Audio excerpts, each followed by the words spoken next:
Hi friends, welcome to competitive cracker. എൻ്റെ പേര് വന്ദന. നമ്മൾ ഇന്ന് ഡിസ്കസ് ചെയ്യാൻ പോകുന്നത് കമ്പ്യൂട്ടർ അബ്രീവിയേഷൻസ് എന്ന് പറയുന്ന ഭാഗമാണ്. വളരെ ഇമ്പോർട്ടന്റ് ആയിട്ട് പഠിച്ചിരിക്കേണ്ട ഒരു ഭാഗം തന്നെയാണ് അബ്രീവിയേഷൻസ്. നമുക്കറിയാം ഒരുപാട് ടേംസ് നമ്മൾ കമ്പ്യൂട്ടറിൽ യൂസ് ചെയ്യുന്നുണ്ട് അല്ലേ. അതിൽ വളരെ ഇമ്പോർട്ടന്റ് ആയിട്ടുള്ളതും അതുപോലെ തന്നെ റിപ്പീറ്റഡ്ലി എക്സാമിന് കണ്ടിട്ടുള്ളതുമായിട്ടുള്ള കുറച്ച് ക്വസ്റ്റ്യൻസ് ഉൾപ്പെടെയാണ് നമ്മൾ ഇന്ന് പഠിക്കാനായിട്ട് പോകുന്നത്. അപ്പൊ നമുക്ക് സ്റ്റാർട്ട് ചെയ്യാം. നിങ്ങൾക്ക് എല്ലാവർക്കും അറിയാലോ, പുതിയ നോട്ടിഫിക്കേഷൻ വന്നിട്ടുണ്ട്.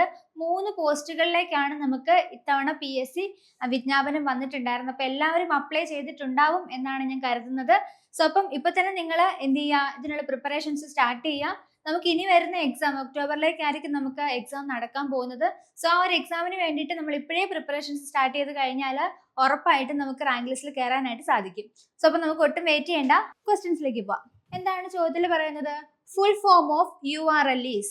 ഒരു പ്രീവിയസ് ഇയർ ക്വസ്റ്റ്യൻ ആണ്. Uniform resource locator, uniform resource link, uniform registered link, none of these. നിങ്ങൾക്ക് എല്ലാവർക്കും അറിയാമല്ലോ എന്താണ് URL എന്ന് പറയുന്നത്. കോമൺലി നമ്മൾ യൂസ് ചെയ്യുന്ന ഒരു വേർഡ് ആണ് അല്ലേ. അതായത് നമുക്ക് വെബ് പേജുകളെ ആക്സസ് ചെയ്യുന്ന സമയത്ത് നമ്മൾ പലപ്പോഴും യൂസ് ചെയ്യുന്ന ഒരു വേർഡ് ആണ് URL എന്ന് പറയുന്നതിന്റെ ഫുൾ ഫോം നമ്മളോട് ചോദിച്ചിരിക്കുന്നത് എന്താണ്? യൂണിഫോം റിസോഴ്സ് ലൊക്കേറ്റർ ആണ്. അപ്പൊ ഇതിന്റെ ആൻസർ ആയിട്ട് വരുന്നത് ഏതാണ്? യൂണിഫോം റിസോഴ്സ് ലൊക്കേറ്റർ ആണ് ഉത്തരമായിട്ട് വരുന്നത്. അല്ല, നമുക്ക് എല്ലാവർക്കും അറിയുന്നതാണ് ഈ ഒരു ചോദ്യം. പലപ്പോഴായിട്ട് PSC എക്സാമുകളിൽ ചോദിച്ചിട്ടുള്ള ഒരു ക്വസ്റ്റ്യൻ കൂടിയാണ് ഇത്. ഇനിയിപ്പോ നമുക്ക് എന്താണ് URL എന്ന് നോക്കാം. അതായത് നമുക്കിപ്പോൾ വെബ് പേജുകളെ ആക്സസ് ചെയ്യണം, അല്ലെങ്കിൽ നമ്മൾ എന്ത് ചെയ്യുന്നു, നമ്മുടെ ഗൂഗിൾ ക്രോം പോലെയുള്ള ബ്രൗസേഴ്സ് യൂസ് ചെയ്തുകൊണ്ട് നമ്മൾ എന്ത് ചെയ്യുന്നുണ്ട്, അത് നമ്മൾ ഓരോരോ വെബ്സൈറ്റുകൾ ആക്സസ് ചെയ്യുന്നുണ്ട് അല്ലെ. അപ്പൊ ഈ ഓരോ വെബ്സൈറ്റ് എന്ന് പറയുമ്പോഴും ഒരുപാട് വെബ് പേജുകളുടെ കളക്ഷൻ ആണ്. ഓക്കെ, അപ്പൊ ഈ ഓരോ വെബ് പേജിനെയും യുണീക്ലി ഐഡന്റിഫൈ ചെയ്യാനായിട്ട് നമ്മൾ കൊടുക്കുന്ന ഒരു അഡ്രസ് ആണ് URL എന്ന് പറയുന്നത്. സോ അപ്പം URL ഉപയോഗിച്ചുകൊണ്ടായിരിക്കും ഓരോ വെബ് പേജിനെയും നമ്മൾ തിരിച്ചറിയുന്നത്. ഇത് പ്രീവിയസ് ഇയറിൽ ചോദിച്ചിട്ടുണ്ട്. ചോദ്യം എങ്ങനെയായിരുന്നു? അതായത് എങ്ങനെയാണ് ഓരോ വെബ് പേജിനെയും നമ്മൾ യുണീക്ലി ഐഡന്റിഫൈ ചെയ്യുന്നത് എന്ന് ചോദിച്ചിട്ടുണ്ടായിരുന്നു. അവിടെ ആൻസർ ആയിട്ട് വരുന്നത് ഏത് തന്നെയാണ്? URL ആണ് ഉത്തരമായിട്ട് വരുന്നത്. ഓപ്ഷൻ A ആണ് കറക്റ്റ് ആയിട്ടുള്ള ഉത്തരം. ഓക്കെ, അപ്പൊ ഇനി അടുത്ത ക്വസ്റ്റ്യനിലേക്ക് പോവാം. BIOS stands for. ഇതും വളരെ ഇമ്പോർട്ടന്റ് ആണ്. പ്രീവിയസ് ഇയറിൽ പല രീതിയിൽ ചോദിച്ചിട്ടുള്ള ഒരു ക്വസ്റ്റ്യൻ കൂടിയാണ് ബയോസ് എന്ന് പറയുന്ന പാർട്ട്. എന്തൊക്കെയാണ് ഓപ്ഷൻസിൽ പറയുന്നത്? Basic interface output system, basic instruction output system, basic input output system, none of the above. നമുക്കറിയാം ബയോസ് എന്ന് പറഞ്ഞു കഴിഞ്ഞാൽ കമ്പ്യൂട്ടറിന്റെ ഫേം വെയറിനെയാണ് നമ്മൾ ബയോസ് എന്ന് പറയുന്നത്. അതിന്റെ ഫുൾ ഫോം വരുന്നത് ഇവിടെ ഓപ്ഷൻ C ആണ് കറക്റ്റ് ആയിട്ടുള്ളത്. ബേസിക് ഇൻപുട്ട് ഔട്ട്പുട്ട് സിസ്റ്റം ആണ് ഉത്തരമായിട്ട് വരുന്നത്. ബയോസ് എന്ന് പറഞ്ഞു കഴിഞ്ഞാൽ കമ്പ്യൂട്ടറിന്റെ ഫേം വെയർ ആണ്. അപ്പൊ എന്തിനു വേണ്ടിയിട്ടാണ് ഈ ഒരു ഫേം വെയർ നമ്മൾ യൂസ് ചെയ്യുന്നത്? അതായത് നമ്മളിപ്പം എന്ത് ചെയ്യുന്നു, ഒരു സിസ്റ്റം എന്ത് ചെയ്യുന്നു, ആദ്യമായിട്ട് ഓൺ ചെയ്ത് വരുന്ന സമയത്ത് ഫസ്റ്റ് എക്സിക്യൂട്ട് ആവുന്ന പ്രോഗ്രാം ആണ് ബയോസ് പ്രോഗ്രാംസ് എന്ന് പറയുന്നത്. ഈ ഒരു പ്രോഗ്രാം റൺ ആവുമ്പോൾ നമ്മുടെ ഓപ്പറേറ്റിംഗ് സിസ്റ്റം അതുപോലെ തന്നെ റിലേറ്റഡ് ആയിട്ടുള്ള ഹാർഡ്വെയർ കമ്പോണന്റുകൾ ഇതിനെല്ലാം ലോഡ് ചെയ്തുകൊണ്ട് വരുന്ന ആ ഒരു പ്രോഗ്രാം ആണ് ബയോസ് എന്ന് പറയുന്നത്. സോ ഈ ഒരു പ്രോഗ്രാം റൺ ആവുന്ന ആ ഒരു പ്രോസസ്സിനെ നമ്മൾ വിളിക്കുന്ന പേരാണ് ബൂട്ടിംഗ്. എന്താണ്? നമ്മളെല്ലാവരും യൂസ് ചെയ്യുന്ന ഒരു വേർഡ് ആണിത് അല്ലേ. ബൂട്ടിംഗ് എന്ന് പറഞ്ഞു കഴിഞ്ഞാൽ എന്താണ്? ഈ ഒരു ബയോസ് പ്രോഗ്രാം റൺ ആവുന്ന ആ ഒരു പ്രോസസ്സാണ്, അല്ലെങ്കിൽ നമ്മുടെ ഓപ്പറേറ്റിംഗ് സിസ്റ്റത്തെ മെയിൻ മെമ്മറിയിലേക്ക് ലോഡ് ചെയ്തുകൊണ്ട് വരുന്ന പ്രോസസ്സാണ് ബൂട്ടിംഗ് എന്ന് പറയുന്നത്. സോ ഇത് ആരുമായിട്ട് റിലേറ്റ് ചെയ്ത് വരുന്നതാണ്? ബയോസുമായിട്ട് റിലേറ്റ് ചെയ്ത് വരുന്നതാണ്. ഇവിടെ നിന്ന് ഒരു കാര്യം കൂടെ നമുക്ക് പഠിക്കാൻ പറ്റും. അതായത് ബയോസ് പ്രോഗ്രാം എവിടെയാണ് സ്റ്റോർ ചെയ്യുന്നതെന്ന് ചോദിച്ചാൽ നിങ്ങൾ ഓർത്ത് വെക്കുക, എവിടെയാണ്? റോമിലാണ്. എവിടെയാണ്? റോമാണ്. അതായത് റീഡ് ഓൺലി മെമ്മറിയിൽ, നമ്മുടെ പ്രൈമറി മെമ്മറി ഇല്ലേ, അതായിട്ടുള്ള റോമിലാണ് ആരെ സ്റ്റോർ ചെയ്യുന്നത്? നമ്മുടെ ബയോസ് പ്രോഗ്രാമിനെ സ്റ്റോർ ചെയ്യുന്നത്. ഓക്കെ, അപ്പൊ ഈ ഒരു ക്വസ്റ്റ്യനിൽ നമ്മൾ എന്തൊക്കെ കാര്യങ്ങൾ പഠിച്ചിട്ടുണ്ടായിരുന്നു അല്ലെ. അപ്പൊ വളരെ ഇമ്പോർട്ടന്റ് ആണ്, മറക്കാതെ ഈ ഒരു ടോപ്പിക് ഇപ്പൊ തന്നെ പഠിച്ചു പോവാ. അടുത്ത ക്വസ്റ്റ്യനിലേക്ക് പോവാണ്. അടുത്ത ക്വസ്റ്റ്യൻ എന്ന് പറയുമ്പോഴത്തേക്കും ഇവിടെ LCD എന്ന് പറയുന്ന ഒരു ടേം ആണ് യൂസ് ചെയ്യുന്നത്. എന്താണ് LCD? Full form of LCD, light crystal display, liquid crystal display, laser crystal display, none of the above. So നിങ്ങൾക്ക് അറിയാമായിരിക്കുമല്ലോ LCD എന്ന് പറഞ്ഞാൽ എന്താണ്. നമുക്കറിയാം ഒരുപാട് നമ്മുടെ ഒരു കമ്പ്യൂട്ടറിന്റെ ഫണ്ടമെന്റൽസ് ആയിട്ടുള്ള അല്ലെങ്കിൽ ഫണ്ടമെന്റൽ കമ്പോണൻസ് പറയുന്ന സമയത്ത് അതിനകത്ത് വരുന്നതാണ് ഇൻപുട്ട് ഔട്ട്പുട്ട് ഡിവൈസസ് എന്ന് പറയുന്നത് അല്ലെ. അതിനകത്തുള്ള ഒരു ഔട്ട്പുട്ട് ഡിവൈസ് ആണ് മോണിറ്റർ. ഓക്കെ, മോണിറ്ററിനകത്തെ ഒരു ടൈപ്പ് ആണ് LCD എന്ന് പറയുന്നത്. ഓക്കെ, LCD എന്താണ്? ഒരു ടൈപ്പ് ഓഫ് മോണിറ്ററിന് എക്സാമ്പിൾ ആണ്. ഓക്കെ, അപ്പൊ ഇതിന്റെ ഫുൾ ഫോം ആണ് നമ്മളോട് ചോദിച്ചിരിക്കുന്നത്. ആൻസർ വരുന്നത് ഏതാണ്? ഓപ്ഷൻ ബി ആണ് ഉത്തരവായിട്ട് വരുന്നത്. ലിക്വിഡ് ക്രിസ്റ്റൽ ഡിസ്പ്ലേ ആണ് LCD എന്ന് പറയുന്നത്. അതായത് ഇവിടെ രണ്ട് ഗ്ലാസ് പ്ലേറ്റുകൾ അല്ലെങ്കിൽ പ്ലാസ്റ്റിക് ആയിട്ടുള്ള ഒരു പ്ലേറ്റ് ഉണ്ടാവും, അല്ലെങ്കിൽ ഒരു ഗ്ലാസ് പ്ലേറ്റ് ആയിരിക്കും രണ്ട് സൈഡിലായിട്ട് ഉണ്ടാവുക. ഇതിനിടയ്ക്ക് ലിക്വിഡ് ക്രിസ്റ്റൽസുകൾ ആയിരിക്കും എന്ത് ചെയ്തിരിക്കുന്നത്, ആഡ് ചെയ്തിരിക്കുന്നത്. അതുപോലെ തന്നെ ഇതിലേക്ക് എന്ത് കൊടുക്കുന്നുണ്ട്, നമ്മളൊരു ബാക്ക് ലൈറ്റും കൂടെ പ്രൊവൈഡ് ചെയ്യും. ഓക്കെ, അപ്പൊ എന്തൊക്കെയുണ്ട്, നമ്മുടെ രണ്ട് ഗ്ലാസ് പ്ലേറ്റുകൾ അല്ലെങ്കിൽ പ്ലാസ്റ്റിക് പ്ലേറ്റുകൾ ഉണ്ടാവും. ഇതിനിടയിലേക്കായിരിക്കും എന്തിന് കൊടുത്തിരിക്കുന്നത്, ക്രിസ്റ്റലുകളെ ആഡ് ചെയ്തിരിക്കുന്നത്. അതുപോലെ തന്നെ നമുക്ക് ഇമേജുകൾ ജനറേറ്റ് ചെയ്യാനായിട്ട് ഇതിലേക്ക് എന്ത് കൊടുക്കുന്നു, ഒരു ബാക്ക് ലൈറ്റിങ്ങും കൂടെ പ്രൊവൈഡ് ചെയ്യുന്നുണ്ട്. ഇതാണ് ശരിക്കും നമ്മുടെ LCDയുടെ വർക്കിംഗ് എന്ന് പറയുന്നത്. സോ അപ്പൊ ഇത്ര കാര്യങ്ങൾ LCDയുമായിട്ട് ബന്ധപ്പെടുത്തി നിങ്ങൾ ഓർത്ത് വെച്ചേക്കുക. അതുപോലെ തന്നെ LCD പോലെ വരുന്ന വേറെ കുറെ ടൈപ്പ് ഉണ്ട്. ഏതൊക്കെയാണ്? LED വരുന്നുണ്ട്, OLED വരുന്നുണ്ട്.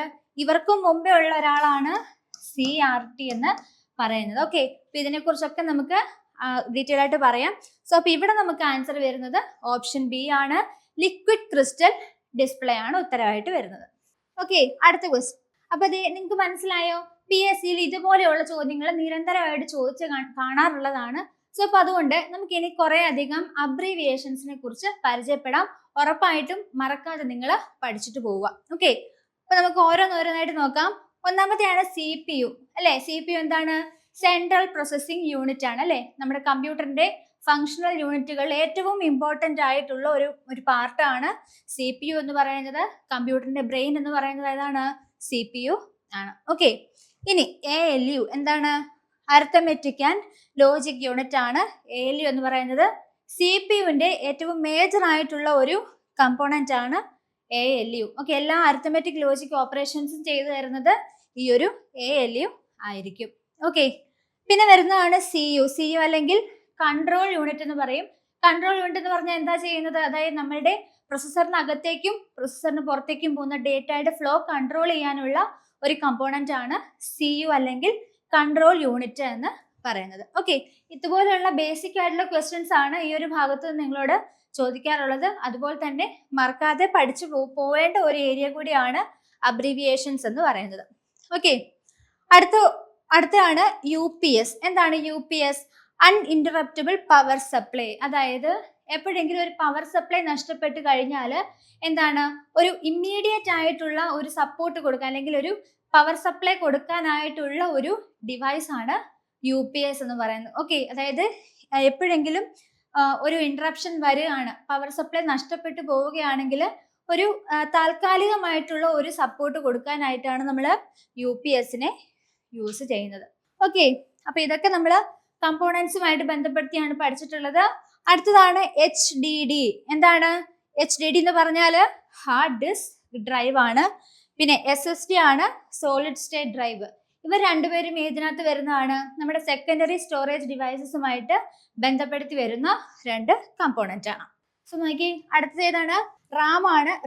റോം പിന്നെ ബയോസ്. ഇവരെല്ലാം എന്ത് ചെയ്യാം, നിങ്ങൾ റിലേറ്റ് ചെയ്ത് തന്നെ പഠിച്ചു വെച്ചേക്കുക. റാം എന്ന് പറഞ്ഞാൽ റാൻഡം ആക്സസ് മെമ്മറി ആണ്, നമ്മുടെ മെയിൻ മെമ്മറി ആണ്, റീഡ് റൈറ്റ് മെമ്മറി ആണ് റാം എന്ന് പറയുന്നത്. ഓക്കെ, നമ്മളുടെ എല്ലാ ഓപ്പറേഷൻസും അല്ലെങ്കിൽ നമ്മുടെ റാം ആണ് എല്ലാ തരത്തിലുള്ള നമ്മുടെ ഓപ്പറേറ്റിംഗ് സിസ്റ്റത്തിലൊക്കെ ലോഡ് ചെയ്ത് കൊണ്ടുവരുന്നത് എവിടേക്കാണ്? നമ്മുടെ റാമിലേക്കാണ്. അതായത് നമ്മൾ കറന്റ് എക്സിക്യൂട്ട് ചെയ്തുകൊണ്ടിരിക്കുന്ന ഡേറ്റ ഉൾപ്പെടെ അല്ലെങ്കിൽ കറന്റ് റൺ ചെയ്തുകൊണ്ടിരിക്കുന്ന ഒരു ആപ്ലിക്കേഷൻ ഉണ്ടെങ്കിൽ ആ ആപ്ലിക്കേഷനെയും എവിടെ നമുക്ക് കാണാൻ പറ്റും? ഒരു റാമിനകത്ത് കാണാനായിട്ട് പറ്റും. അതുപോലെ തന്നെ റാം പഠിക്കുമ്പോൾ നിങ്ങൾ ഈ കാര്യം കൂടെ ഓർത്ത് വെക്കുക, നമ്മുടെ കമ്പ്യൂട്ടറിലെ ഒരു വോളറ്റൈൽ മെമ്മറി കൂടിയാണ് റാം എന്ന് പറയുന്നത്. അപ്പൊ റാം എന്താണെന്ന് നമ്മൾ കണ്ടു. അതായത് റാം എന്ന് പറയുന്നത് നമ്മുടെ കമ്പ്യൂട്ടറിന്റെ മെയിൻ മെമ്മറിയാണ്, നമ്മുടെ പ്രൈമറി മെമ്മറി കൂടിയാണ് റാം എന്ന് പറയുന്നത്. ഇനി റോം എന്ന് പറയുന്നത് എന്ത് തന്നെയാണ്? ഒരു പ്രൈമറി മെമ്മറിയാണ്, പക്ഷേ അതെന്താണ്? ഒരു പെർമനന്റ് മെമ്മറിയാണ് അല്ലെ. അതായത് നമ്മുടെ ബയോസ് പോലെയുള്ള പ്രോഗ്രാമുകൾ സ്റ്റോർ ചെയ്തിരിക്കുന്നത് എവിടെയാണ്? നമ്മുടെ റോമിലാണ്. അതുകൊണ്ട് തന്നെ എന്ത് ചെയ്യുക, നമ്മുടെ ഈ ഒരു റോമിലുള്ള ഡേറ്റ എന്ന് പറയുന്നത് പെർമനന്റ് ഡേറ്റ ആയിരിക്കും. അതുപോലെ തന്നെ പവർ സപ്ലൈ നഷ്ടപ്പെട്ടാൽ എന്ത് ചെയ്യില്ല, ഇതിലുള്ള ഡേറ്റയും നഷ്ടപ്പെട്ടു പോവില്ല. സോ അതെന്താണ്? അതുകൊണ്ട് അതൊരു നോൺ വോളറ്റൈൽ മെമ്മറി കൂടിയാണ് റോം എന്ന് പറയുന്നത്. ഓക്കെ, പിന്നെ നമ്മൾ ബയോസിനെ കുറിച്ച് ഓൾറെഡി ഡിസ്കസ് ചെയ്തായിരുന്നു. ബയോസ് എന്ന് പറയുന്നത് എന്താണ്? ബേസിക് ഇൻപുട്ട് ഔട്ട്പുട്ട് സിസ്റ്റം ആണ്. നമ്മുടെ കമ്പ്യൂട്ടറിന്റെ ഫേംവെയർ ആണ്. അത് സ്റ്റോർ ചെയ്യുന്നത് റോമിലാണ്. ഓക്കെ, പിന്നുള്ളത് ഓപ്പറേറ്റിംഗ് സിസ്റ്റം അല്ലെങ്കിൽ OS. ഓപ്പറേറ്റിംഗ് സിസ്റ്റം എന്താണ്? നമ്മുടെ കമ്പ്യൂട്ടറിനകത്ത് സോഫ്റ്റ്വെയർസ് ഉണ്ട് അല്ലെ, പലതരത്തിലുള്ള സോഫ്റ്റ്വെയർസ് വരുന്നുണ്ട്. അതിലെ ഒരു സിസ്റ്റം സോഫ്റ്റ്വെയർ ആണ് ഓപ്പറേറ്റിംഗ് സിസ്റ്റം എന്ന് പറയുന്നത്. നമ്മുടെ കമ്പ്യൂട്ടറിനകത്തുള്ള മെമ്മറി മാനേജ്മെന്റ്, പ്രോസസ് മാനേജ്മെന്റ്, അതല്ലെങ്കിൽ നമ്മുടെ ഫയൽ മാനേജ്മെന്റ്, ഇതേപോലെയുള്ള ഒരുപാട് ഓപ്പറേഷൻസ് വളരെ കൃത്യമായിട്ട് ഷെഡ്യൂൾ ചെയ്യുന്നത് ആര് തന്നെയാണ്? നമ്മുടെ ഓപ്പറേറ്റിംഗ് സിസ്റ്റം ആണ് ചെയ്തു തരുന്നത്. ഓക്കെ, ദെൻ അടുത്താണ് GUI, ഗ്രാഫിക്കൽ യൂസർ ഇന്റർഫേസ് എന്ന് പറയും. അതായത് ഇത്രയുമേ ഉദ്ദേശിക്കുന്നുള്ളൂ. അതായത് നമ്മളുടെ കമ്പ്യൂട്ടറുമായിട്ട് നമ്മൾ കമ്മ്യൂണിക്കേറ്റ് ചെയ്യുന്നുണ്ട് അല്ലെ, അതിനുള്ള ഒരു ഇന്റർഫേസ് പ്രൊവൈഡ് ചെയ്യുന്നതാണ് GUI എന്ന് പറയുന്നത്. ഓക്കെ, ഇനി CLI ആണ് കമാൻഡ് ലൈൻ ഇന്റർഫേസ്. ഇവിടെ എന്താ ഉദ്ദേശിക്കുന്നത് CLI കൊണ്ട്? അതായത് നമ്മളിപ്പം നോർമലി എങ്ങനെയാണ് നമുക്കിപ്പം കമ്മ്യൂണിക്കേറ്റ് ചെയ്യണമെന്നുണ്ടെങ്കിൽ നമ്മൾ ടൈപ്പ് ചെയ്ത് കൊടുക്കാറുണ്ട്. അതല്ലെന്നുണ്ടെങ്കിൽ നമുക്ക് ഒരു ആപ്ലിക്കേഷൻ നമുക്ക് ഈസിലി റീഡബിൾ ആയിട്ടുള്ള ഫോർമാറ്റിലാണ് എപ്പോഴും ഒരു ഗ്രാഫിക്കൽ യൂസർ ഇന്റർഫേസ് നമുക്ക് കാണാൻ പറ്റുന്നത്. അതേസമയം കമാൻഡ് ലൈൻ അങ്ങനെ ആയിരിക്കില്ല. നമ്മൾക്ക് അവിടെ സ്പെസിഫൈഡ് ആയിട്ടുള്ള കുറെ അധികം ടേമുകൾ അല്ലെങ്കിൽ അതിനെ കമാൻഡുകൾ എന്നാണ് പറയുന്നത്. ആ കമാൻഡുകൾ ത്രൂ ആയിരിക്കും എന്ത് ചെയ്യുന്നത്? നമ്മൾ കമ്പ്യൂട്ടറുമായിട്ട് കമ്മ്യൂണിക്കേറ്റ് ചെയ്യുന്നത്. സോ അതിനു വേണ്ടിയുള്ള ഇന്റർഫേസ് ആണ് CLI അല്ലെങ്കിൽ കമാൻഡ് ലൈൻ ഇന്റർഫേസ് എന്ന് പറയുന്നത്. സോ അപ്പൊ നമ്മൾ വളരെ ഇമ്പോർട്ടന്റ് ആയിട്ടുള്ള കാര്യങ്ങളാണ് നോക്കിക്കൊണ്ടിരിക്കുന്നത്. അടുത്ത ടൈപ്പിലേക്ക് പോവാണ് OCR. OCR എന്താണ്? ഒപ്റ്റിക്കൽ ക്യാരക്ടർ റെക്കഗ്നീഷൻ ആണ്. OMR എന്ന് പറയുന്നത് ഒപ്റ്റിക്കൽ മാർക്ക് റെക്കഗ്നീഷൻ ആണ്. ഇത് രണ്ടും എന്തിന് എക്സാമ്പിൾ ആണ്?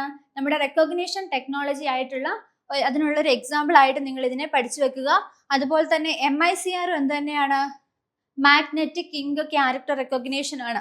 ഓക്കെ, ഇത് മൂന്നും അപ്പം റെക്കഗ്നീഷൻ ടെക്നോളജീസിന് എക്സാമ്പിൾ ആണ്. അതുപോലെ തന്നെ ഇൻപുട്ട് ഡിവൈസിനും എക്സാമ്പിൾ ആയിട്ടാണ് നിങ്ങൾ പഠിച്ചു വെക്കേണ്ടത്.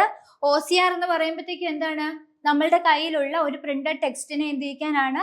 സ്കാൻ ചെയ്ത് ഒരു എന്താണ് ഈ പറഞ്ഞതുപോലെ ഏതെങ്കിലും ഒരു ഡോക്യുമെന്റ് ആയിട്ട് അല്ലെങ്കിൽ ഡിജിറ്റലൈസ്ഡ് ആയിട്ട് മാറ്റാൻ വേണ്ടിയിട്ടാണ് നമ്മൾ OCRനെ യൂസ് ചെയ്യുന്നത്. OMR എന്ന് പറയുന്നത് ഒരു പ്രീ ഡിഫൈൻഡ് ആയിട്ടുള്ള മാർക്കിനെ മാത്രം എന്ത് ചെയ്യുള്ളൂ? റീഡ് ചെയ്യത്തുള്ളൂ. അങ്ങനെയുള്ള അല്ലെങ്കിൽ നമ്മുടെ PSC പോലെയുള്ള എക്സാമുകളിൽ നമ്മൾ OMR ഷീറ്റുകൾ യൂസ് ചെയ്യാറുണ്ട് അല്ലെ, അവിടെ OMR സ്കാനേഴ്സ് യൂസ് ചെയ്തുകൊണ്ടാണ് ആ ഒരു ഷീറ്റിനെ സ്കാൻ ചെയ്തെടുത്ത് നമ്മുടെ മാർക്കുകളൊക്കെ അനലൈസ് ചെയ്ത് തരുന്നത്. ഓക്കെ, ഇനി MICR എവിടെയാണ് യൂസ് ചെയ്യുന്നത് ചോദിച്ചാൽ നമ്മുടെ ബാങ്ക് ചെക്കുകളുടെ പ്രോസസ്സിങ്ങിന് വേണ്ടിയിട്ടാണ് MICRനെ യൂസ് ചെയ്യുന്നത്. ഓക്കെ, അടുത്ത ടൈപ്പ് എന്ന് പറയുന്നത് നമ്മൾ ഓൾറെഡി പറഞ്ഞതുപോലെയുള്ള നമ്മുടെ മോണിറ്റേഴ്സിന്റെ കുറച്ച് ടൈപ്പ് ആണ് കേട്ടോ. LCD, LED, CRT, TFT, ഇതെല്ലാം എന്താണ്? ടൈപ്സ് ഓഫ് മോണിറ്റേഴ്സ് ആണ് കേട്ടോ. അതിനകത്ത് ഓൾറെഡി നമ്മൾ LCD എന്താന്ന് പറഞ്ഞിട്ടുണ്ടായിരുന്നു. ലിക്വിഡ് ക്രിസ്റ്റൽ ഡിസ്പ്ലേ ആണ്. അവിടെ എന്ത് കൊടുക്കുന്നുണ്ട്? രണ്ട് പ്ലാസ്റ്റിക് പ്ലേറ്റുകൾക്കിടയിലായിട്ട് ലിക്വിഡ് ക്രിസ്റ്റൽസ് ഉണ്ട്. ബാക്ക് ലൈറ്റിംഗ് പ്രൊവൈഡ് ചെയ്യുന്നതെന്ന് പറഞ്ഞു അല്ലെ. സെയിം കൺസെപ്റ്റ് തന്നെയാണ് LED വരുമ്പോൾ, അല്ലെങ്കിൽ ലൈറ്റ് എമിറ്റിംഗ് ഡയോഡ് എന്ന് പറയും. അവിടെ വരുമ്പോഴത്തേക്കും നമ്മൾ ബാക്ക് ലൈറ്റ് ആയിട്ട് പ്രൊവൈഡ് ചെയ്യുന്നത് LED ആയിരിക്കും. ഓക്കെ, LED ബാക്ക് ലൈറ്റിംഗ് ആണ് നമ്മൾ LED മോണിറ്റേഴ്സിൽ നമ്മൾ പ്രൊവൈഡ് ചെയ്യുന്നത്. ആൻഡ് CRT മോണിറ്റേഴ്സ് എന്ന് പറയുമ്പോൾ ഇനിഷ്യൽ സ്റ്റേജുകൾ അല്ലെങ്കിൽ ഏർലി മോണിറ്റേഴ്സിന്റെ ഒക്കെ ഡെവലപ്മെന്റ് നടക്കുന്ന ടൈമിലൊക്കെ നമ്മൾ യൂസ് ചെയ്തിരുന്നതാണ് CRT മോണിറ്റേഴ്സ് എന്ന് പറയുന്നത്.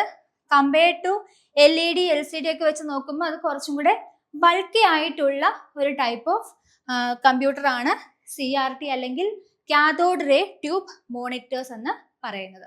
ഓക്കെ, പിന്നെ വരുന്നതാണ് TFT. TFT എന്ന് പറയുന്നതും എന്ത് തന്നെയാണ്? കുറച്ചും കൂടെ തിൻ ഫോർമാറ്റിൽ വരുന്ന അല്ലെങ്കിൽ LED ഒരു അതിന്റെ ഇടയിലായിട്ട് വരുന്നതാണ് കേട്ടോ TFT എന്ന് പറയുന്നത്, അല്ലെങ്കിൽ തിൻ ഫിൽം ട്രാൻസിസ്റ്റേഴ്സ് എന്ന് പറയും. ഇത് എന്ത് തന്നെയാണ്? നമ്മുടെ മോണിറ്ററിന്റെ ടൈപ്പ് ആയിട്ടാണ് വരുന്നത്. അതുപോലെ തന്നെ നിങ്ങൾ ഒരു കാര്യം കൂടെ വേണമെങ്കിൽ പഠിച്ചോ, OLED എന്ന് പറയുന്ന ഒരു ടൈപ്പ് ഉണ്ട്. അതായത് അവിടെ O എന്ന് പറയുന്നത് ഓർഗാനിക് എന്നാണ് ഉദ്ദേശിക്കുന്നത് കേട്ടോ. ഓർഗാനിക് LED എന്ന് പറയും. അവിടെ ലൈറ്റ് എമിറ്റ് ചെയ്യുന്നത് ഒരു പ്രത്യേക തരത്തിലുള്ള ഓർഗാനിക് കോമ്പൗണ്ടുകളായിരിക്കും. ഇവിടെ നമുക്ക് എന്തിനു വേണ്ടി നിറച്ചിരിക്കുന്നത്? നമ്മുടെ ഈ ഒരു പ്ലാസ്റ്റിക് പ്ലേറ്റുകളുടെ ഇടയിലായിട്ട് നമ്മൾ നിറച്ചിരിക്കുന്ന ചില ഓർഗാനിക് കമ്പോണന്റുകളായിരിക്കും. ഇതിനടുത്ത ടൈപ്പാണ് USB, യൂണിവേഴ്സൽ സീരിയൽ ബസ് ആണ്. അതെന്തിനു വേണ്ടിയിട്ടാണ്? നമുക്കറിയാം എന്താണ്, സ്റ്റോറേജിന് വേണ്ടിയിട്ടാണ് നമ്മൾ USBs യൂസ് ചെയ്യുന്നത് അല്ലെ. ഡേറ്റാസ് സ്റ്റോർ ചെയ്യാൻ വേണ്ടിയിട്ടാണ് നമ്മൾ ഇതിനെ യൂസ് ചെയ്യുന്നത്. എന്ന് പഠിക്കുക. അതുപോലെ തന്നെ നമ്മുടെ കമ്പ്യൂട്ടറിലെ വളരെ ഇമ്പോർട്ടന്റ് ആയിട്ടുള്ള ഒരു പോർട്ടാണ് USB പോർട്ട് എന്ന് പറയുന്നത് കേട്ടോ. അവിടേക്ക് നമുക്ക് സ്റ്റോറേജ് ഡിവൈസസിനെ കണക്ട് ചെയ്യാൻ പറ്റും. നമ്മളുടെ ഇൻപുട്ട് ഔട്ട്പുട്ട് ഡിവൈസസ് ഒക്കെ ഇല്ലേ, നമ്മുടെ പ്രിന്റേഴ്സോ അതല്ലെങ്കിൽ സ്കാനേഴ്സോ നമ്മുടെ മൗസ് കീബോർഡ് പോലെയുള്ള പല ഡിവൈസുകളെ നമുക്ക് എവിടെ കണക്ട് ചെയ്യാൻ പറ്റും? USB പോർട്ടിലേക്ക് കണക്ട് ചെയ്യാനായിട്ട് സാധിക്കും. മദർ ബോർഡിലെ വളരെ ഇമ്പോർട്ടന്റ് ആയിട്ടുള്ള ഒരു കമ്പോണന്റ് ആണ് USB പോർട്ട് എന്ന് പറയുന്നത്. അപ്പം നേരത്തെയൊക്കെ നമ്മൾ അതിന് പകരമായിട്ട് ഒരുപാട് ടെക്നോളജീസ് യൂസ് ചെയ്തിരുന്നു. ഇപ്പോൾ ഏറ്റവും വെർസറ്റൈൽ ആയിട്ടുള്ള ഒരു ടൈപ്പ് ഓഫ് പോർട്ടാണ് USB പോർട്ട് എന്ന് പറയുന്നത്. ഓക്കെ, അടുത്ത ഒരു പോർട്ടാണ് HDMI എന്ന് പറയുന്നത്. എന്താണ്? High definition multimedia interface. നമുക്കറിയാം നമ്മുടെ മോണിറ്റർ അതുപോലെ തന്നെ പ്രൊജക്ടർ ഒക്കെ ഇല്ലേ, അതൊക്കെ എന്താണ്? ഒരു ഔട്ട്പുട്ട് ഡിവൈസ് ആണ്, അല്ലെങ്കിൽ ഡിസ്പ്ലേ ചെയ്യിപ്പിക്കാൻ വേണ്ടി നമ്മൾ യൂസ് ചെയ്യുന്ന ഔട്ട്പുട്ട് ഡിവൈസസ് ആണ്. അപ്പൊ ഇതേപോലെയുള്ള ഡിവൈസുകളെ നമ്മുടെ കമ്പ്യൂട്ടറുമായിട്ട് കണക്ട് ചെയ്യിപ്പിക്കാനായിട്ട് നമ്മൾ യൂസ് ചെയ്യുന്ന മദർ ബോർഡിലെ ഒരു പോർട്ടാണ് HDMI എന്ന് പറയുന്നത്. ഇതിന് മുൻകാലങ്ങളിൽ നമ്മൾ VGA ആയിരുന്നു യൂസ് ചെയ്തുകൊണ്ടിരുന്നത്. VGAക്കാളും കുറച്ചും കൂടെ ക്ലാരിറ്റിയോട് കൂടി അല്ലെങ്കിൽ ഹൈ റെസൊല്യൂഷനിലുള്ള ഇമേജസിനെ അല്ലെങ്കിൽ വീഡിയോസിനെയും ഓഡിയോയും ജനറേറ്റ് ചെയ്യാനായിട്ട് അല്ലെങ്കിൽ പ്രൊഡ്യൂസ് ചെയ്യാനായിട്ട് നമ്മുടെ HDMIക്ക് പറ്റും. നേരത്തെയൊക്കെ നമ്മൾ ഏതായിരുന്നു? VGA ആണ് യൂസ് ചെയ്തുകൊണ്ടിരുന്നത്. അതിനെയൊക്കെ റീപ്ലേസ് ചെയ്തുകൊണ്ടാണ് ഇപ്പോൾ HDMI വന്നുകൊണ്ടിരിക്കുന്നത്. അപ്പം VGAയും ചോദിച്ച് കാണാറുള്ളതാണ്, ഓർത്ത് വെച്ചേക്കുക. വീഡിയോ ഗ്രാഫിക്സ് അറേ ആണ് VGA എന്ന് പറയുന്നത്. ഓക്കെ, പിന്നെ വരുന്നതാണ് CD-യും DVD-യും. അതെന്താണ്? രണ്ട് ഒപ്റ്റിക്കൽ സ്റ്റോറേജ് മീഡിയത്തിന് എക്സാമ്പിൾ ആണ് CD-യും DVD-യും. CD എന്ന് പറഞ്ഞാൽ കോമ്പാക്ട് ഡിസ്ക് ആണ്. അതിന്റെ കപ്പാസിറ്റി 700 MB ആണ് കേട്ടോ. അത് ചോദിച്ച് കാണാറുള്ളതാണ്, പഠിച്ചു വെച്ചോളൂ. CD-യും DVD-യും ഒപ്റ്റിക്കൽ സ്റ്റോറേജ് ഡിവൈസിന് എക്സാമ്പിൾ ആണ്. CD-യുടെ കപ്പാസിറ്റി എന്ന് പറയുന്നത് 700 MB ആണ് വരുന്നത്. ഓക്കെ, പിന്നെ വരുന്നതാണ് DVD അല്ലെങ്കിൽ ഡിജിറ്റൽ വെർസറ്റൈൽ ഡിസ്ക് എന്ന് പറയും. അതാണ് DVD. DVD ഈ പറഞ്ഞ പോലെ എന്താണ്? സിംഗിൾ ലെയേർഡും ഉണ്ട്, അതുപോലെ തന്നെ ഡ്യുവൽ ലെയേർഡും വരുന്നുണ്ട്. അതിന്റെ 18.5 ആണ് അതിന്റെ കപ്പാസിറ്റി ആയിട്ട്. 18.5 GB ആണ് കപ്പാസിറ്റി ആയിട്ട് വരുന്നത്. ഓക്കെ, അപ്പൊ നമ്മൾ ഇത്രയും നേരം അതിന്റെ കമ്പോണൻസിനെ കുറിച്ചാണ് പറഞ്ഞത്. സോ ഇനി നമുക്ക് കമ്പ്യൂട്ടർ നെറ്റ്വർക്സിനകത്തുനിന്നുള്ള ഇമ്പോർട്ടൻ്റ് ആയിട്ടുള്ള കുറച്ച് ടേംസും കൂടി പെട്ടെന്ന് പരിചയപ്പെടാം. WWW വേൾഡ് വൈഡ് വെബ് ആണ്. URL എന്ന് പറഞ്ഞാൽ ഓൾറെഡി പറഞ്ഞതുപോലെ തന്നെ യൂണിഫോം റിസോഴ്സ് ലൊക്കേറ്റർ ആണ്. ഇനി HTTP-യും HTTPS-ഉം നമ്മൾ യൂസ് ചെയ്യുന്നത് നമ്മുടെ വെബ്സൈറ്റുകൾ അല്ലെങ്കിൽ നമ്മുടെ ക്രോം പോലെയുള്ള ബ്രൗസേഴ്സ് യൂസ് ചെയ്തുകൊണ്ട് നമ്മൾ ബ്രൗസ് ചെയ്തുകൊണ്ടിരിക്കുന്ന ടൈമിൽ എന്ത് ചെയ്യാനാണ്? നമുക്ക് ഓരോ വെബ് പേജിനെയും ആക്സസ് ചെയ്യാൻ വേണ്ടി നമ്മൾ യൂസ് ചെയ്യുന്ന പ്രോട്ടോകോൾ ആണ് HTTP എന്ന് പറയുന്നത്. അവിടെ നമ്മുടെ സെക്യൂരിറ്റി പ്രൊവൈഡ് ചെയ്യാനായിട്ട് അല്ലെങ്കിൽ അവിടെ എൻക്രിപ്ഷൻ എന്ന് പറയുന്ന ഒരു പ്രോസസ്സോട് കൂടി വരുന്ന ടൈപ്പിലുള്ള പ്രോട്ടോകോൾ ആണ് HTTPS എന്ന് പറയുന്നത് കേട്ടോ. S എന്ന് പറഞ്ഞാൽ അവിടെ സെക്യൂർ എന്നാണ് ചോദിക്കുന്നത് കേട്ടോ. അങ്ങനെ ചോദിച്ച് കാണാറുണ്ട്. HTTPS-ലെ S എന്ന് പറഞ്ഞാൽ എന്താന്ന് ചോദിക്കാറുണ്ട്. സോ അപ്പൊ ഇതൊന്ന് ഓർത്ത് വെച്ചേക്കുക. അടുത്താണ് FTP എന്ന് പറയുന്നത്. FTP ഫയൽ ട്രാൻസ്ഫർ പ്രോട്ടോകോൾ ആണ്. നെറ്റ്വർക്കിലൂടെയുള്ള ഫയൽ ട്രാൻസ്ഫറിന് വേണ്ടിയിട്ടാണ് FTP നമ്മൾ യൂസ് ചെയ്യുന്നത്. ദെൻ SMTP എന്താണ്? സിമ്പിൾ മെയിൽ ട്രാൻസ്ഫർ പ്രോട്ടോകോൾ ആണ്. മെയിലുകൾ അയക്കാൻ വേണ്ടിയിട്ടാണ് നമ്മൾ SMTP-യെ യൂസ് ചെയ്യുന്നത്. ആൻഡ് പോപ്പും ഈ പറഞ്ഞതുപോലെ തന്നെ മെയിൽ പ്രോട്ടോകോൾ ആണ്. മെയിലുകളെ റിസീവ് ചെയ്യാൻ വേണ്ടി നമ്മൾ യൂസ് ചെയ്യുന്ന പ്രോട്ടോകോൾ ആണ് പോപ്പ് എന്ന് പറയുന്നത്. പോസ്റ്റ് ഓഫീസ് പ്രോട്ടോകോൾ എന്നാണ് അതിന്റെ ഫുൾ ഫോം വരുന്നത്. ഓക്കെ, അടുത്തതാണ് IMAP. IMAP എന്താണ്? ഇന്റർനെറ്റ് മെസ്സേജ് ആക്സസ് പ്രോട്ടോകോൾ ആണ്. അതും എന്തിനു വേണ്ടി തന്നെയാണ്? നമുക്ക് സെർവറിൽ നിന്നും മെയിലുകളെ ഡൗൺലോഡ് ചെയ്യാനായിട്ട് നമ്മൾ യൂസ് ചെയ്യുന്ന പ്രോട്ടോകോൾ ആണ് IMAP എന്ന് പറയുന്നത്. ഇനി അടുത്താണ് ISP. എന്താണ്? ഇന്റർനെറ്റ് സർവീസ് പ്രൊവൈഡർ ആണ് ISP. ഇന്റർനെറ്റ് സർവീസ് പ്രൊവൈഡർ എന്ന് വെച്ചാൽ നമ്മുടെ VI അല്ലെങ്കിൽ ജിയോ പോലെയുള്ള നമ്മുടെ ഇന്റർനെറ്റ് സർവീസ് പ്രൊവൈഡ് ചെയ്യുന്ന ഏതും എന്ത് തന്നെയാണ്? ISPs ആയിട്ടാണ് നമ്മൾ കണക്കാക്കുന്നത്. ഓക്കെ, ഇത് നോക്കി നമുക്ക് കമ്പ്യൂട്ടർ നെറ്റ്വർക്കിനകത്തുനിന്ന് വരുന്ന വളരെ ഇമ്പോർട്ടന്റ് ആയിട്ടുള്ള ടേംസ് ആണ്. ഏതൊക്കെയാണ്? നെറ്റ്വർക്ക് ടൈപ്സ് ആണ് ഈ പറയുന്നത് കേട്ടോ. LAN എന്ന് പറഞ്ഞാൽ ലോക്കൽ ഏരിയ നെറ്റ്വർക്ക് ആണ്. അത് ഹോമിലും നമ്മുടെ വീട്ടിലും കോളേജുകളിലും സ്കൂളുകളിലും ഒക്കെയാണ് നമ്മൾ LAN-നെ യൂസ് ചെയ്യുന്നത്. പിന്നെ MAN ആണ്, മെട്രോപൊളിറ്റൻ ഏരിയ നെറ്റ്വർക്ക്. അത് നമ്മുടെ സിറ്റിയിലാണ് നമ്മൾ ഇതിനെ യൂസ് ചെയ്യുന്നത്. മെട്രോപൊളിറ്റൻ ഏരിയ നെറ്റ്വർക്ക് അല്ലെങ്കിൽ MAN-നെ യൂസ് ചെയ്യുന്നത് അത് കേബിൾ ടി വി നെറ്റ്വർക്ക് ആണ് എക്സാമ്പിൾ ആയിട്ട് വരുന്നത്. അടുത്തതാണ് വാൻ, വൈഡ് ഏരിയ നെറ്റ്വർക്ക് എന്ന് പറയും. അതെന്താണ്, ഇന്റർനെറ്റ് ഒക്കെ ഈ ഒരു കാറ്റഗറിയിലാണ് വരുന്നത്. പിന്നെ വരുന്നത് പാൻ ആണ്, പേഴ്സണൽ ഏരിയ നെറ്റ്വർക്ക് എന്ന് പറയും. അവിടെ നമ്മൾ എക്സാമ്പിൾ ആയിട്ട് പഠിക്കേണ്ടത് നമ്മുടെ ഹോട്ട്സ്പോട്ട്, നമ്മുടെ ബ്ലൂടൂത്ത് ഒക്കെയാണ് പാൻ നെറ്റ്വർക്കിന് എക്സാമ്പിൾ ആയിട്ട് വരുന്നത്. ദെൻ IP എന്ന് പറഞ്ഞാൽ ഇന്റർനെറ്റ് പ്രോട്ടോകോൾ ആണ്. മാക് എന്ന് പറഞ്ഞാൽ മീഡിയ ആക്സസ് കൺട്രോൾ, ഇതൊരു അഡ്രസ് ആണ്. മാക് അഡ്രസ് എന്ന് പറയും. അത് നമ്മൾ നെറ്റ്വർക്കിൽ യൂസ് ചെയ്യുന്ന ഒരു അഡ്രസ് ആണ്. ദെൻ TCP എന്ന് പറഞ്ഞാൽ നമുക്ക് ഡേറ്റ ട്രാൻസ്ഫറിന് നമ്മളെ സഹായിക്കുന്ന ഒരു പ്രോട്ടോകോൾ ആണ് TCP, ട്രാൻസ്മിഷൻ കൺട്രോൾ പ്രോട്ടോകോൾ ആണ് TCP എന്ന് പറയുന്നത്. ഓക്കെ, അടുത്തൊരു ടേം ആണ് DNS. DNS എന്ന് പറഞ്ഞാൽ ഡൊമൈൻ നെയിം സിസ്റ്റം എന്നാണ്.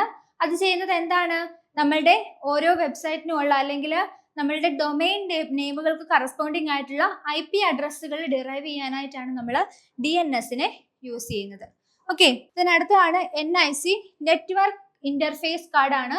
അതായത് നമ്മുടെ ഇന്റർനെറ്റിനെ നമ്മുടെ കമ്പ്യൂട്ടറുമായിട്ട് കണക്ട് ചെയ്യിക്കാനായിട്ട് നമ്മൾ യൂസ് ചെയ്യുന്ന ഒരു ഇന്റർഫേസ് ആണ് NIC എന്ന് പറയുന്നത്. ഓക്കെ, സോ അപ്പോൾ എന്ത് ചെയ്യുക, നിങ്ങൾക്ക് ഇനിയുള്ളത് പ്രിപ്പറേഷൻസിന്റെ ടൈമാണ്. ഒട്ടും തന്നെ സമയം വേസ്റ്റ് ചെയ്യാതെ ഇനിയുള്ള സമയം വളരെ യൂസ്ഫുൾ ആയിട്ട് ഉപയോഗിക്കുക എന്നുള്ളതാണ് നിങ്ങൾക്ക് ചെയ്യാനായിട്ട് പറ്റുന്നത്.